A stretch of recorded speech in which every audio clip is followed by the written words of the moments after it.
Janapriya upscale 2 BHK 45 lakhs, 3 BHK 60 lakhs మాత్రమే. సితారా సైనిక్పురి.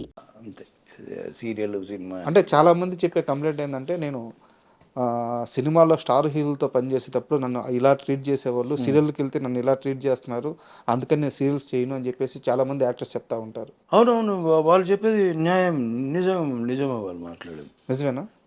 ఏవో మీరు సీరియల్లోకి వచ్చి ఎప్పుడన్నా మీరు గమనించాలి దూరం నుంచి బిహేవియరు. ఇప్పుడు నేను అన్నాను చూడు, వీళ్ళ గురించి ఏ హీరో స్టార్ అనే ఫీలింగ్ ఎప్పుడు చూపెట్టడు అవతల ముందు అని చెప్పాను సినిమా వాళ్ళ గురించి. కానీ ఇక్కడ అట్లా లేదు సీరియల్స్లో. ఇక్కడ వాడు ఒకటో రెండో చేసింటాడు సీరియల్ అంతే. అసలు వాడి యాటిట్యూడ్, వాడి నడకలో, వాడి ఫేస్లో తెలిసిపోతుంది మనకి. పొట్ట కోస్తే ఒక్క 2 లైన్లు చెప్పలేడు వాడు ప్రాంప్టింగ్ లేకుండా. 10 ఎక్స్ప్రెషన్లలో ఒక్కటి కూడా పర్ఫెక్ట్ ఇవ్వలేడు ఎక్స్ప్రెషన్. వాళ్ళందరినీ హీరోలను చేసి తీసుకొచ్చి పెట్టిడ ఆ భాష ఈ భాషలో తీసుకొచ్చి పెట్టి వాళ్ళకి ఏం తెలుస్తుంది వాళ్ళకి. కొందరు నేను సీనియర్ యాక్టర్లను చూసినా సీరియల్ చేస్తున్నారు. వాళ్ళకు ఇప్పుడు నేను అనేది ఏంటంటే ఇప్పుడు వాళ్ళకి రెస్పెక్ట్ ఇవ్వాలి. మనం ఎన్నో సినిమాలు చేసి వచ్చి నువ్వు అసలు సినిమా గడప కూడా దొక్కలే నువ్వు. వాళ్ళు అట్లాంటిది 200-300 సినిమాలు చేసి వచ్చిన వాళ్ళు అంతే కదా. అది మనం చిన్నప్పటి నుంచి చూస్తున్న వాళ్ళకు కూడా నువ్వు రెస్పెక్ట్ చేయకపోతే ఎట్లా? ఇంకొకటి ఈ మిస్టేక్ నేను ఓన్లీ హీరోలది ఇక్కడ ఇప్పుడు కన్నడ నుంచి వచ్చిండ్రు, తమిళనాడు నుంచి వచ్చి నేను వాళ్ళ గురించి నేను మాట్లాడుతున్నాను. మన దగ్గర మన మనుషులు కూడా అట్లనే ఉన్నారు, మన మేనేజర్లు అట్లనే ఉన్నారు, మన డైరెక్షన్ డిపార్ట్మెంట్ అట్లనే ఉంది. వాళ్ళకి ఇచ్చే మర్యాద ఇక్కడున్న ఆర్టిస్టులకు ఇవ్వట్లే. ఇట్లాంటి వానికి ఇస్తారంటే భయానికి ఇస్తారు. వాడు రాగా సార్ చెప్పండి సార్ బోలియే సార్ ఇది ఉంటుంది వాడిని. ఎందుకు వాడిని నెత్తినెక్కడ ఇంకా ఆడ ఇవన్నీ చేస్తే నువ్వు క్యాజువల్గా ఉండు. నువ్వు ఇప్పుడు మనతో ఎట్లా క్యాజువల్గా ఉంటున్నావు అట్లనే ఉండు. ఇప్పుడు ఇట్లాంటివి ఉంటాయి నాకు.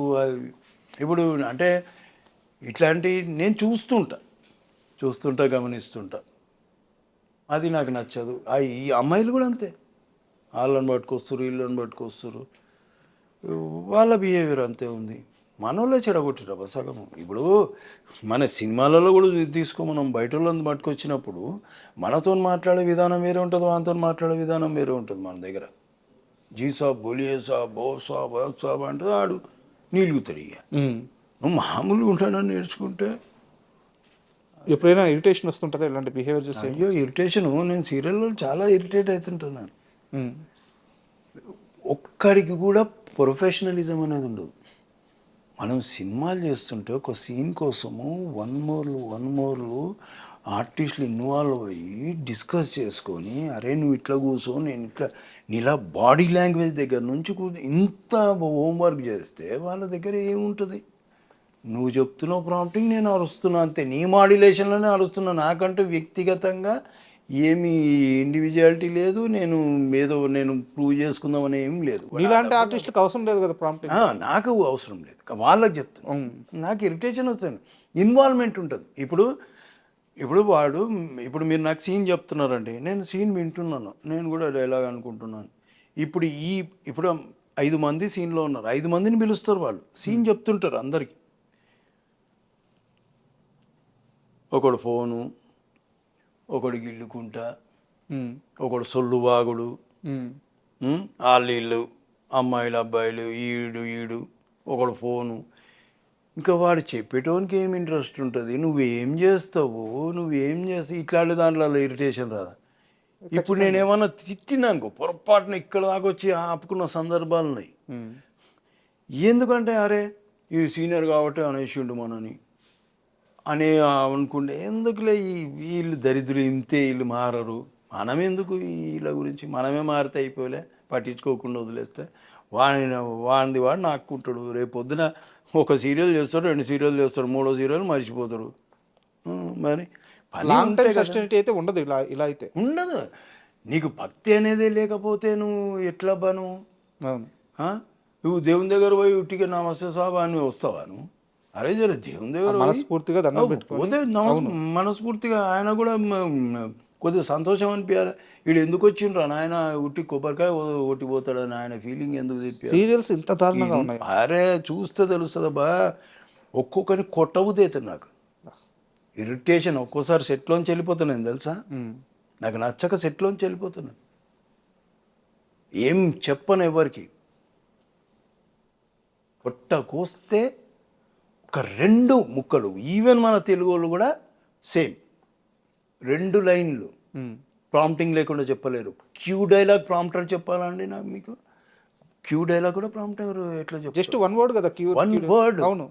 అక్కడి నుంచి ఇక్కడ రారా అని, అది కూడా అక్కడి నుంచి ఇక్కడ రారా అని వాడు స్టార్ట్ చేస్తే వీడు స్టార్ట్ చేస్తాడు. ఇంకేం భక్తి ఉంది, ఏం నేర్చుకుంటా అంటే నీకు పైసలు వచ్చినాయి సార్, నా పైసలు నాకు వస్తున్నాయి, బస్ కథ, నా స్టైల్ నేను కొడుతున్నా, నా మేకప్ నేను మంచిగా కనిపిస్తున్నానా లేదా స్క్రీన్ మీద, నేను మంచి బట్టలు కట్టుకున్నాను లేదు, ఇది తప్ప భక్తి అనేది లేనే లేదు. మనోళ్ళకి లేదు, బయట వాళ్ళకి లేదు. ఇది చాలా భయంకరమైన నిజాలు. సీరియళ్ళల్లో ఉన్న అసంతృప్తి ఏదో ఇట్లాంటి మీరు చూస్తే తెలుస్తుంది. ఇప్పుడు నేను చెప్తే కాదు, చూస్తే మేబీ నాకంటే ఎక్కువ నోటీస్ చేయొచ్చు మీరు. నేను ఒక్కోసారి వేరే పనులు ఉండే అంత నోటీస్ చేయనేమో అట్లా. అందుకని నేను వీళ్ళతో కూర్చొని వెళ్ళిపోతా, ఉంటే రూమ్లో కూర్చుంటా, లేదంటే పోయి కార్లో కూర్చుంటా. ఇట్లాంటివి ఉన్నాయి. సీరియల్స్ ప్రస్తావన వచ్చింది కాబట్టి ఒక క్వశ్చన్. కీర్తి భట్ మీ కూతురు, అవునవును, ఇప్పుడు ఎలా ఉంది రిలేషన్? ఇప్పుడు నాకు ఆమె ఫోన్ చేయక చాలా రోజులు అయింది. మొన్న మధ్యలో నాకు చిత్రమందిలో కలిసింది, ఒక 2-3 రోజులు పక్క సెట్లో ఆమెది నేను మాట్లాడుకొని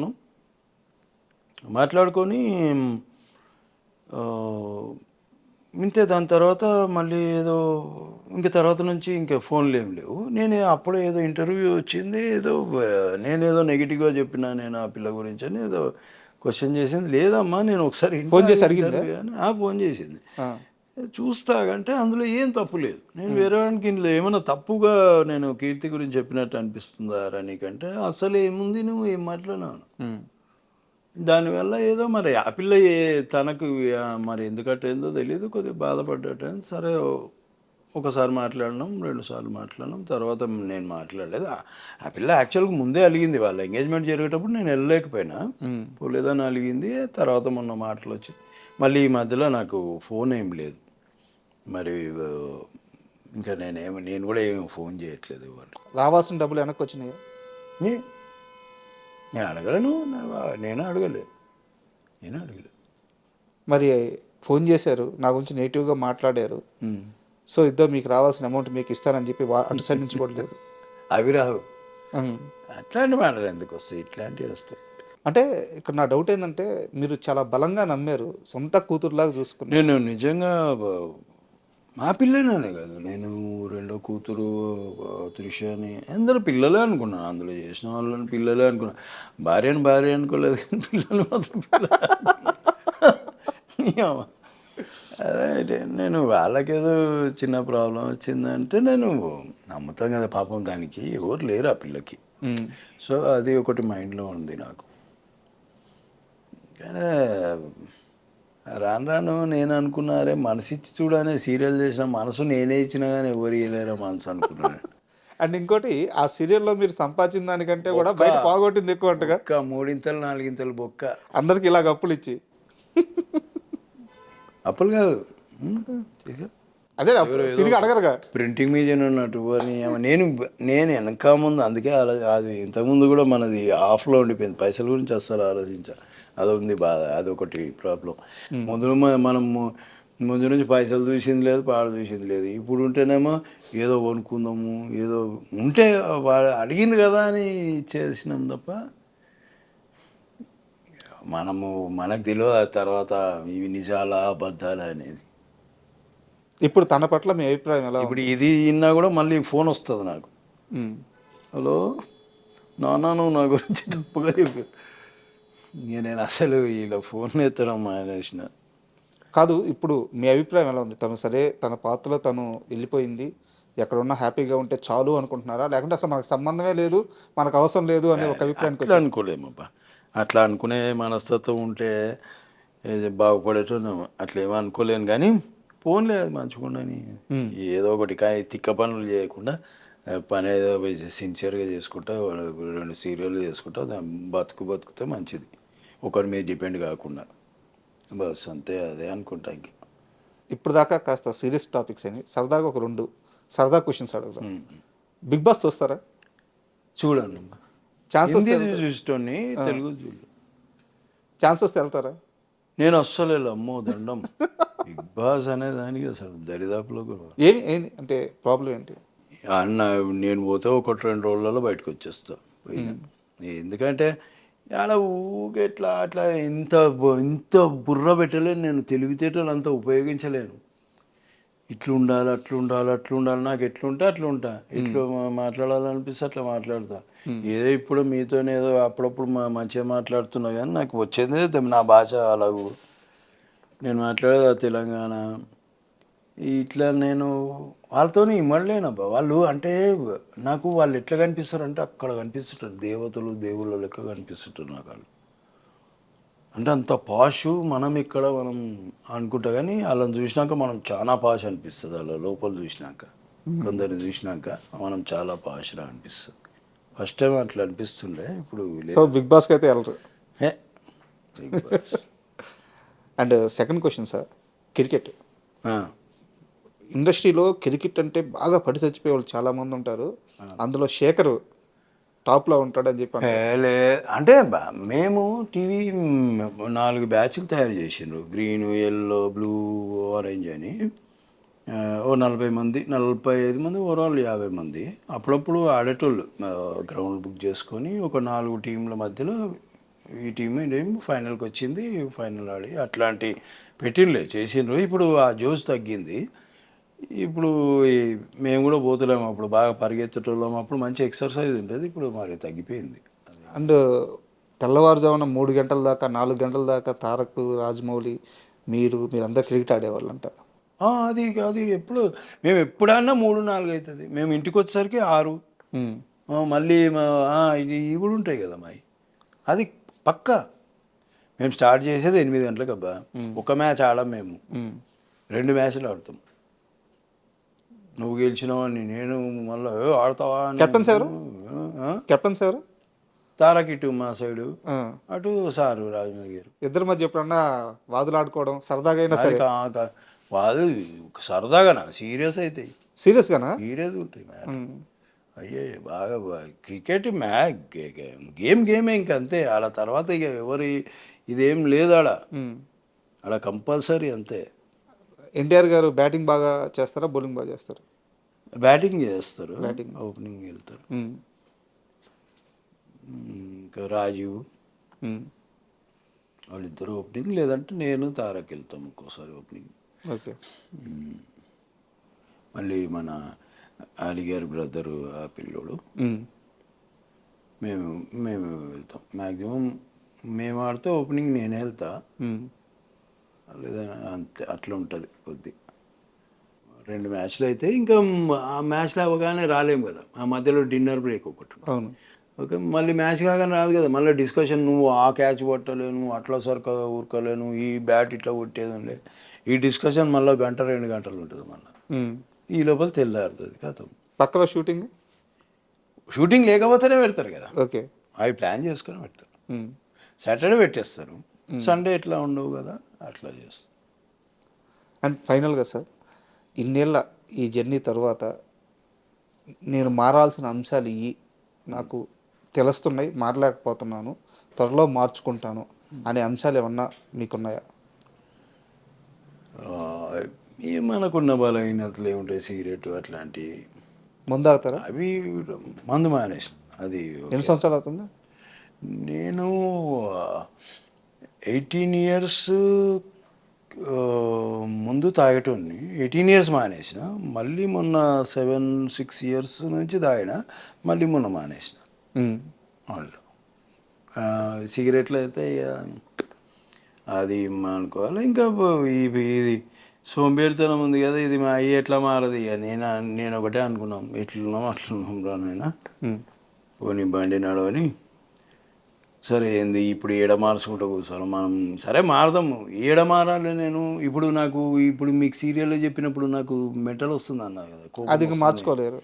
అది వస్తుంది, అది నేను మార్చుకోవాలి ఆడనే. ఇప్పుడు నా కోపం ఎందుకు వస్తుంది? ఈ కొడుకులనే అబ్జర్వ్ చేయకపోతే అయిపోయింది కదా. అవును.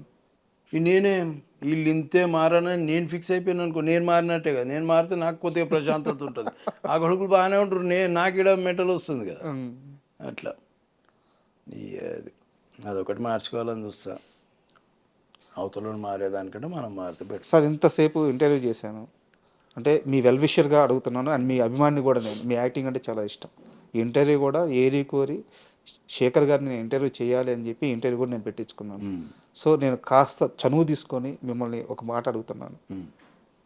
ఇకపై ఇది ఇలా కాకుండా ఇండస్ట్రీలో మీకు పరిచయం ఉన్న వాళ్ళ దగ్గరికి వెళ్ళి కొన్ని మంచి అవకాశాలు సంపాదించుకొని అవసరమైతే వాళ్ళని అడిగి మళ్ళీ శేఖర్ యాక్టివ్ అవుతాడు, అద్భుతమైన పాత్రలు మళ్ళీ చేస్తాడు, నేను ట్రై చేస్తాను, ఎందుకంటే మీ యాక్టింగ్ మిస్ అవుతున్నాం మేము. సో ఒక మాట ఏమైనా ఇవ్వగలరా? నేనే లేనుబా సరే, నేను ఇట్లా అట్లా ఉంది, అట్లనే ఉంటా అనేది ఫిక్స్ అయిపోయాను. ఇప్పుడు నాకు సీరియల్ వచ్చినా చేసుకుంటా, మేబీ డబ్బులు తక్కువ వస్తాయి. ఇక్కడ 6 గంటల దాకా పని చేస్తే ఆడ 9 గంటల దాకా పని చేస్తే. ఇక్కడ సినిమాలలో ఏంటంటే మన పని మనం చేసుకుంటాం, వెళ్ళిపోతాం అని. కానీ ఇక్కడ అట్లా లేదు. కొద్దిగా ఎక్కడో నాకు పొల్యూషన్ కనిపిస్తుంది ఇప్పుడు కొన్ని చోట్ల.